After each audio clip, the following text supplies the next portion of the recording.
up, guys? And thanks again for joining me on another episode of Slick Vic Reviews.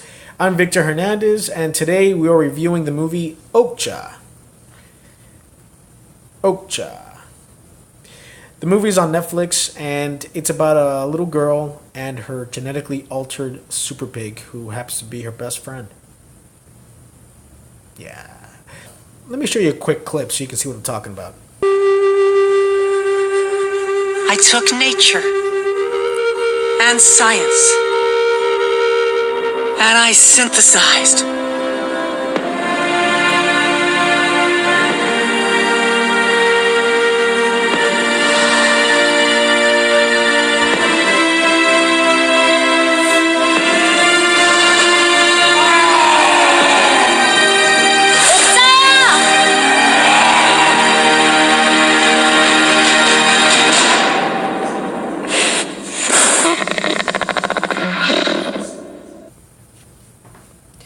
Alright, so the reason I'm doing this movie is because I've heard a lot about it. People have been talking about it, and I don't know why. I saw the trailer, and it seemed pretty cut and clear what the movie's about. It seemed like a Free Willy E.T. type of movie.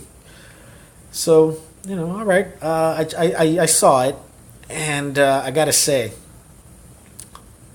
don't show your kids this movie, okay?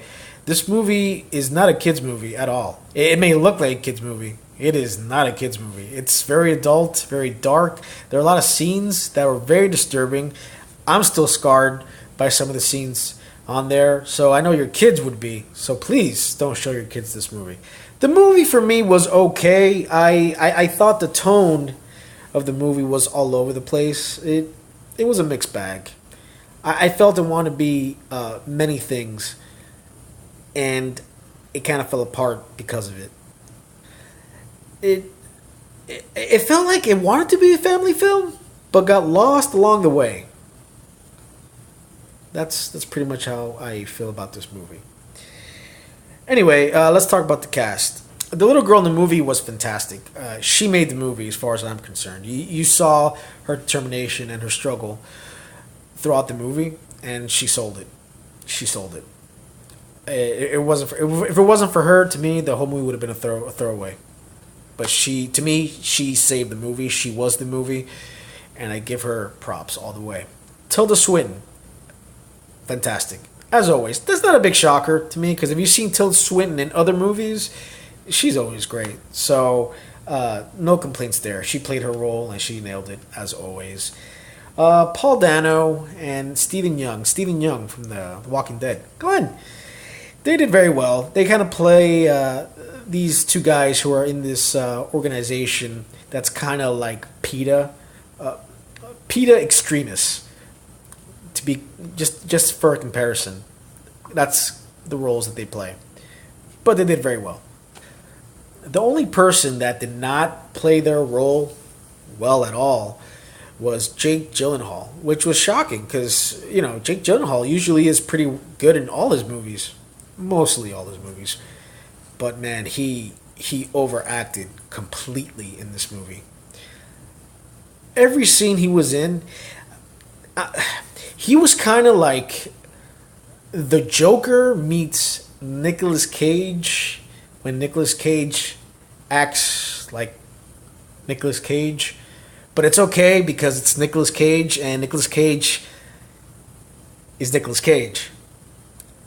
So you buy it, no matter how crazy it is. I just felt Gyllenhaal was playing it over the top to the extreme, and it took away from the movie. I hated every scene he was in. Every scene he was in, it took me out of the movie. It pissed me off, and I didn't like it. Yeah, and I didn't like it. The director of this movie is actually I'm a fan of. He directed The Host and Snowpiercer, which Snowpiercer was an excellent movie. I highly recommend that one. Check that out if you haven't seen it.